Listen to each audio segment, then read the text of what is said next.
Este é o Poder Público, a semana em debate pela secção de política do Público. Liliana Borges, São José Almeida, Sónia Sapaz. Viva! Estamos de volta para um novo episódio do Poder Público. Estamos a gravar no dia 27 de junho, ainda antes de se realizar a reunião do Conselho Europeu, que vai confirmar António Costa como próximo líder daquela instituição europeia. Este foi um dos temas que ontem dominaram o debate quinzenal com o Primeiro-Ministro e Luís Montenegro deixou muito clara a posição do governo português, que é de apoio ao ex-Primeiro-Ministro. A Liliana Borges esteve ontem a acompanhar este debate no Parlamento. Liliana, Luís Montenegro foi muito elogioso e disse que Costa é o melhor socialista para o Conselho Europeu. Mas também fez questão de dizer que ele é que representa Portugal naquele órgão. Porquê é que ele terá tido essa necessidade? eu acho que foi ele, notou-se um clima de crispação e, curiosamente, mais à direita do que a própria esquerda, portanto ele crispou algumas vezes com André Ventura, de uma forma, foi o momento mais tenso do debate, foi o diálogo entre Luís Montenegro e o líder do Chega, mas depois também entrou ali num bate-boca com a Iniciativa Liberal, no caso com o deputado Bernardo Blanco, para o desafiar a Iniciativa Liberal a dizer quem é que sugeria, enquanto candidato socialista, uma vez que os liberais europeus, a família liberal europeia, apoia a nomeação de António Costa, e depois para se escudar nas críticas que lhe eram feitas sobre os comentários que ele fez nos últimos tempos em relação à prestação de António Costa enquanto Primeiro-Ministro, ele aproveitou para marcar o seu território, e acho que este debate foi muito ilustrativo de como Luís Montenegro está cada vez mais confiante. Ele esteve muito bem neste debate do ponto de vista argumentativo, com confiança a responder a todos os deputados, e foi um pouco para relembrar que, de facto, não só é Luís Montenegro quem tem o poder de votar o nome de António Costa na reunião do Conselho Europeu, como é Luís Montenegro quem representa Portugal no Conselho Europeu, explicando, dando ali até uma lição de uma forma pedagógica, uma vez que António Costa não vai representar Portugal, é sim um português a representar a União Europeia, uma instituição europeia. Portanto, foi para equilibrar, porque de facto ele fez isso depois ali de uns largos 5 minutos a elogiar bastante António Costa. Foi até confrangedora para alguns elementos da bancada da social-democrata, pareceu-me. E pelos vistos pareceram mal a alguém, não é? Ou alguém. Sim. E eu percebo que tenha parecido, porque de facto às tantas... Mas ele também disse, eu estava a ouvir nessa parte, ele também disse que é insuspeito porque sempre criticou a governação, o que não significa que não lhe reconheça qualidades políticas. Exatamente, e embora ele não tenha, por exemplo, falado da geringonça, a verdade é que ele elogiou a capacidade de convergência de António Costa, que será esse o papel dele enquanto Presidente do Conselho Europeu, e o maior legado de António Costa foi justamente o acordo histórico à esquerda em 2015, que trocou as voltas a Pedro Passos Coelho. São José, nós já andamos a falar deste tema há semanas, a verdade é isso, não é a primeira vez que aqui falamos dele, ou há anos. Mas parece que está finalmente encaminhado este futuro de António Costa. O que não sabemos ainda é se Ursula von der Leyen consegue ser eleita sem dificuldades, e uma coisa que nos diz mais respeito, que é quem vai ser o nosso comissário europeu, o português. Tens alguma previsão a este respeito? tenho. Força, gostava de ouvir. Começo logo por um nome. Tens Poiás Maduro. mesmo um nome. Poiás Maduro. Normalmente é do partido que vence as eleições, não é? É Sim. sempre indicado pelo partido que vence as pelo eleições. governo. Pelo governo. Os primeiros nomes da lista da AD eram Sebastião Bugalho, eram Paulo Cunha e Ana mas Isabel Pedro, portanto não é vai por aí. expectável. Nem tem que ser um eurodeputado que é indicado por comissário. Sim. O Costa tinha o plano, até quando pôs o Pedro Marques na lista, como cabeça de lista, que eles tinha combinado com ele que era ele o comissário. E depois a senhora von der Leyen trocou-lhe as voltas, porque quis fazer uma comissão paritária, e ele foi buscar Elisa Ferreira, que, na minha opinião, tinha muito mais capacidade para ser comissária do que o Pedro Marques. Tem um currículo muitíssimo importante. E sobre Poiás Maduro, então, o que é que tu... Eu acho que é Poiás Maduro, porque a outra pessoa que o PSD poderia indicar para comissário, com conhecimento de causa sobre questões europeias, era Paulo Rangel. E Paulo Rangel teve que vir para o governo, é vice-primeiro-ministro, ministro dos Negócios Estrangeiros. E, portanto, dentro do que é hoje em dia o universo do PSD, eu penso que Poiás Maduro tem todas as condições para ser comissário. Teria tido condições para ser ministro, teria Sim. tido condições para encabeçar a lista, Penso que foi convidado para ser ministro, não quis ser ministro. não tendo entrado em nenhum desses postos. Acho que é a pessoa que está indicada e acho que o PSD faz bem. Depende depois qual é o perfil da pasta, mas também eu penso que as pastas são negociadas de acordo com o perfil dos candidatos a comissário de cada país, não é? E tendo Portugal indicado uma mulher da última vez, também não é expectável que essa exigência seja Seja feita agora feita, aos agora portugueses. façam aos outros Sim. países. Agora Bem, Portugal é bem pode. pensado. Eu acho que Poiás Maduro é. E Rui Moreira, achas que está fora Não, Rui Moreira, da corrida? por amor de Deus. Mas ele queria, supostamente ele queria muito. Sónia, eu também adorava ir hoje à tarde ao cinema e não vou porque tenho que trabalhar. Não é? Pronto. Sei lá, olha, eu adorava saber danças de salão e não sei. Portanto, olha, Mas podes sempre aprender ainda, não é?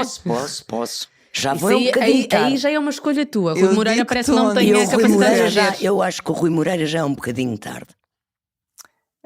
Muito bem, eu acho que é um bom nome para apostarmos, logo veremos. Poiás Maduro, eu acho que é Sim. uma pessoa com um perfil impecável. Aliás, foi estranhada a ausência dele na lista da AD, não é? Podia haver já este plano, é uma coisa que veremos em Pois, breve. não sei, é que eu tenho aqui assim um sininho que me diz que é ele.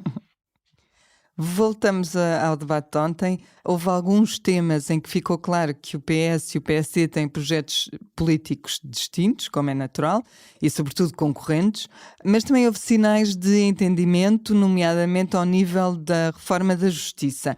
Liliana, pela troca de argumentos que foi possível perceber no Parlamento, em que sentido da reforma é que pode haver aproximações entre o PS e o PSD? Houve pistas? Foram dadas algumas e eu acho que é bastante positivo que depois de uma apresentação da Agenda Anticorrupção, que, como vimos, foi uma apresentação de um projeto de intenções e não de medidas e propostas concretas. Portanto, houve ali, dos 32 pontos apresentados, houve poucas concretizações e depois disso, uma semana depois, haver um sinal político de uma convergência entre os dois maiores partidos com representação parlamentar para uma reforma mais séria parece-me extremamente positivo. Houve ali uma concordância de que é preciso, não é acabar com os mega processos, mas torná-los menos longos, torná-los mais céleres, para que as investigações não se diluam no espaço temporal durante anos e anos sem chegar a nenhuma conclusão. Houve também, assinalou-se que estão em cima da mesa possíveis alterações ao Código Penal, ao processo penal, como o combate à violação do segredo de justiça, nomeadamente em relação ao uso abusivo ou não abusivo de escutas telefónicas. Aqui, com Pedro Nuno Santos a lançar essa questão para cima da mesa, foi o primeiro a abordar isso no debate, mostrando-se obviamente preocupado com as escutas que foram reveladas na última semana, com o teor de conversas entre o ex-primeiro-ministro e, na altura, o seu ministro João Galamba, e aquilo que ouvimos, aliás, de Luís Montenegro, foi que de facto existem questões que preocupam todos e reconheceu que há aqui um equilíbrio que é preciso fazer entre aquilo que é do interesse público, não publicitar, mas divulgar matérias que podem ser importantes, e também depois a proteção ao bom nome dos investigados. Portanto, há aqui de facto questões que me parecem que estarão na agenda dos próximos, não desta ação legislativa, mas da próxima. Parece-me que houve um sinal de que é uma questão que pode avançar em breve, ou seja, a questão da reforma da justiça é discutida há anos e anos, mas aqui há finalmente, se quisermos também pela força da forma como acabou o anterior governo, uma certa urgência de corrigir questões que há muito têm sido adiadas, por uma questão de voltar a dar credibilidade às instituições, porque vemos que a confiança nelas, nas instituições democráticas, mas também na própria justiça. Têm sido bastante beliscadas, e há essa preocupação que me parece transversal a todos os partidos também, de recuperar essa credibilidade que tem vindo a ser perdida. hoje já em Bruxelas, onde estão tanto Montenegro como o Pedro Nuno Santos para participar nas reuniões, nas cimeiras das suas famílias políticas, digamos assim, antes de Montenegro entrar no Conselho Europeu, Pedro Nuno Santos já hoje insistiu que a reforma do Ministério Público é uma matéria de regime. E o que ele queria dizer com matéria de regime é que era uma coisa que tinha de ser negociada entre eles os dois, portanto, entre PS e PSD. São José, queria perguntar-te se desta primeira aproximação entendes que podemos tirar já alguma conclusão sobre o orçamento que aí vem, algum sinal sobre o que divide ou o que pode aproximar mais PS e PSD? Estão ambos obrigados, quer o PS, quer o PSD, a entenderem-se em questões, como sempre se entenderam estas grandes questões. E parece-me que na reforma da Justiça, pelo que eu ouvi ontem do Parlamento e ouvi hoje, vi hoje uma entrevista, li uma entrevista, uma notícia sobre uma entrevista da Ministra da Justiça, já hoje. Eu penso que depois de em outubro ser, creio que é em outubro nomeado o próximo, ou a próxima procuradora. O mandato termina em outubro, justamente. E será dado início a esse processo. E o processo não é preciso haver uma grande reforma da justiça, uma coisa montanhosa que se vá mexer em tudo. Não é nada disso, é uma questão mesmo de criar hierarquias, fazer as hierarquias respeitar-se, olhar sim para o segredo de justiça e perceber naquelas regras o que é balofo. E uma coisa muito importante que o Pedro Nuno Santos defendeu ontem, que é haver pegada digital, não é? De quem tem acesso àquilo. Cada vez que um funcionário, um magistrado, um advogado consulta a base onde estão essas escutas feitas pelo Ministério Público, fica registado quem é. E isso acho muito importante que passe a acontecer. Aliás, é um regime que já existe nas finanças, no fisco. Sim, houve aquela célebre história da lista VIP. Pois. Que foi e portanto, cada pessoa, cada funcionário das finanças que tem acesso ao sistema fica registado. Pronto. E isso não é muito difícil de fazer. Eu penso que estamos chegados a um momento, agora depois das europeias, de serenar, e agora veio o verão, todos vão acalmar, comer uns gelados, dar uns mergulhos, e que em setembro, outubro, vai começar a haver negociações formais do Orçamento de Estado. E creio também que as oposições vão viabilizar o Orçamento de Estado. É engraçado dizeres as oposições. Porque o próprio André Ventura, sim, que anda a disparar. Eu acho que não sei que comprimidos é que o André Ventura anda a tomar, mas é preciso ter cuidado, pôr um bocadinho de gelo nos pulsos, porque a cena que se passou sexta-feira passada na Comissão de Inquérito das Gêmeas, quando foi ouvida a mãe, em que o advogado da senhora teve que o pôr na ordem, aquilo foi uma coisa nojenta, o que ele fez. Quer dizer, há limites para o aproveitamento. Agora, este tom de motim quase, ele fala como se estivesse a apelar a um motim com que ele falou ontem com o Luís Montenegro. Mas o Luís Montenegro respondeu-lhe muito bem. Então na ordem. Olha, foi a primeira vez que eu vi o André Ventura a ser metido na ordem, bem metido na ordem por um primeiro-ministro. Foi dos melhores momentos parlamentares de Luís Montenegro desde que é primeiro-ministro. Mas o próprio Chega, portanto, vai ter que engolir a gravata e vai ter que negociar e abster-se. Não digo que votem a favor, mas têm que se abster. Têm que deixar o orçamento passar. Porque se este orçamento não passar, o que é que acontece? Vamos para eleições? Quem é que ganha eleições? A ficamos proximidade com o do cenário. Costa, que é, ainda ficas uns meses com o de António Costa. Quer dizer... E Eduardo Cabrita dizia que há outros cenários, não é? Que se pode apresentar um novo orçamento também, não é? Sim, está bem, mas eu vou lá, mas tu acreditas isso? E o segundo, porque é que passaria, não é? Quem é que te diz que passa ao segundo? Se o primeiro negociado não passar, enfim, é difícil que o segundo passe. Nunca vi acontecer isso em Portugal. Eu sei que teoricamente existe, nunca vi um orçamento chumbado ser depois refeito para ser apresentado segunda-feira. Não tenho conhecimento, segunda vez, não tenho conhecimento que isso Temos alguma tido vez tantas tenha primeiras acontecido. vezes nos últimos anos, a quem sabe, não sei. Não, estou-te a dizer que historicamente, desde que há Certo. democracia, não tenho conhecimento. Epá, e se eu não tenho conhecimento, não estou a ver onde é que me escapou, qual foi o orçamento ou o governo. Não, houve só um que foi retirado, mas não. Sim, estou a dizer, não, mas chumbado? Sim, sim. Chumbado houve o do Costa e caiu Sim, o governo. eu vou dos orçamentos chumbados no passado, mas pronto. Mas, portanto, penso que vamos todos ter muita calma. Vamos todos de férias. Não há eleições antes de 2026. Há autárquicas. Não, legislativas. Porque este orçamento vai passar. O próximo, se chumbar, espero que eles já façam este de forma a ter em conta que o próximo pode chumbar, o de 26, aprovado em 25, e que vão ter que viver de duodécimos, porque a partir, creio que de setembro de 25, o Sr. Presidente da República não pode dissolver a Assembleia.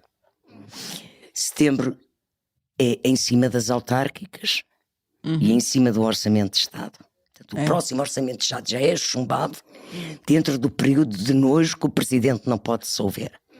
Pois só voltamos a ter Presidente em março. Um novo Presidente com poderes de dissolução. Sim, 9 de Portanto, março. antes de 9 de março de 26, eu creio que não vamos ter eleições legislativas. Podem marcar férias à vontade. Podemos nós marcar férias à vontade.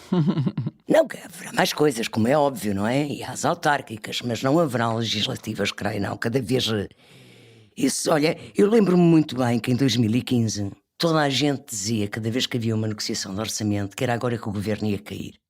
Porque não acreditavam naqueles acordos. Sim. Aliás, 4 anos disso, é verdade. 4 anos disso. Olha, uma das pessoas que estava sempre a defender essa tese era o Dr. Marcos Mendes. Nos comentários que fazia na televisão. Era wishful thinking, não era? Mas, portanto, vamos ter calma. Mas Finalmente. é bom que o Dr. André Ventura comece mesmo a mudar a medicação, porque... Não gosto nada quando as pessoas falam em medicação, porque isso é um estigma para a saúde mental. Está bem, pronto, peço desculpa. Não é mudar a medicação, é ser um alimentação, político, olha, a alimentação. Um político sério, por amor de Deus. Olha, que cumpra ele bate tanto no peito a dizer que é um homem católico e com fé e com crente, então que vá ler a Bíblia e perceba os valores que lá estão e que seja o homem de fé e exemplar que diz ser. Pronto, desculpem. Finalmente, um minuto para cada uma sobre um tema que nos mantém em suspenso, que é a Madeira, e também nos mantém há vários dias. É uma pergunta igual para as duas, que é: o que fariam se fossem o atual líder do Governo Regional da Madeira? No fundo, como é que dariam a volta àquele imbróglio? Queres responder tu primeiro, São José? Eu respondo muito rapidamente, até acho que preciso só de 3 segundos. Se eu fosse Miguel Albuquerque, já tinha metido os papéis para a reforma e tinha ido para casa. Não precisa de se reformar Não, da necessariamente. reforma do governo, já tinha Entre aspas. deixado de Que, ser, aliás, olha, aquilo é que é uma força de bloqueio. que aliás o que pedem, tanto o PAN, com os vários partidos o que Só há ali pedem. acordo. Quando ele sair, já se percebeu. Sim.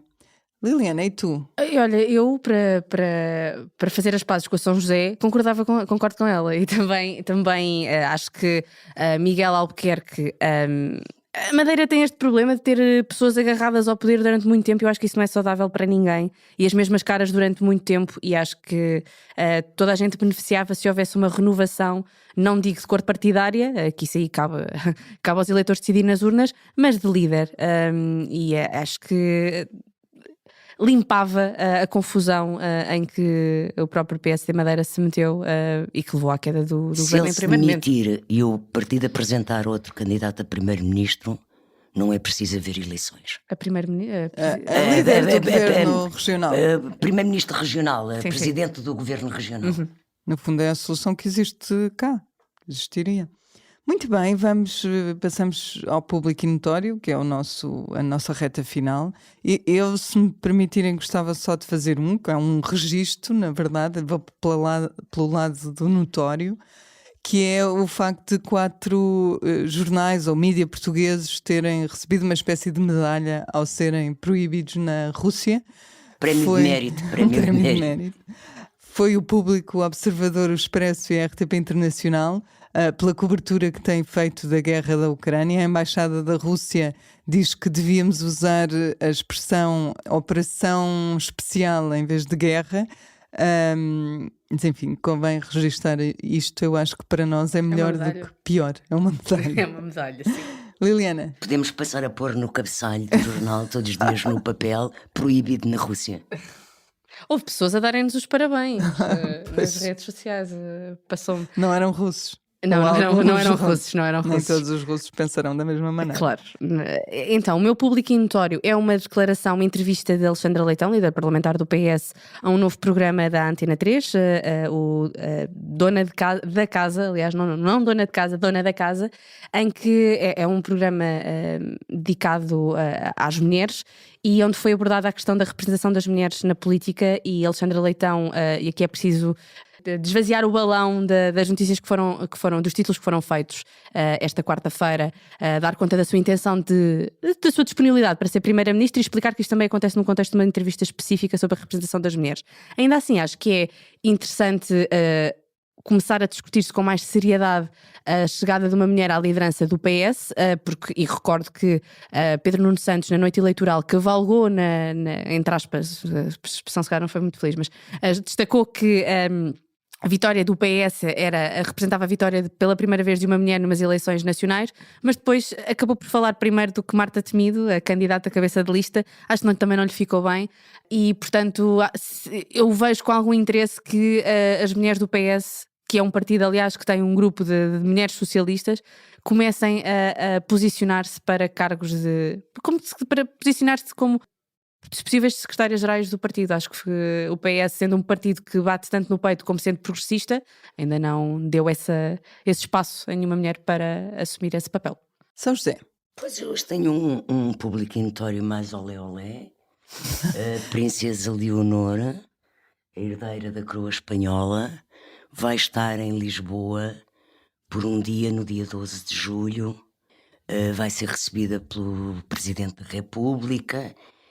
Vem em representação, é a primeira viagem oficial que ela faz como herdeira da coroa, em representação do Estado espanhol, e vem no fundo, prova as boas relações ibéricas, que é uma coisa que é bom sempre destacar, e também vai dar, com certeza, imenso jeito às televisões por cabo, para terem vários momentos de direto com uma herdeira real. De engagement. Que é sempre uma coisa bonita, é assim, sempre uma coisa tipo conto de fadas. Obrigada a ambas, obrigada a quem nos acompanhou. Voltamos para a semana. Até para a semana. Semana. O público fica no ouvido.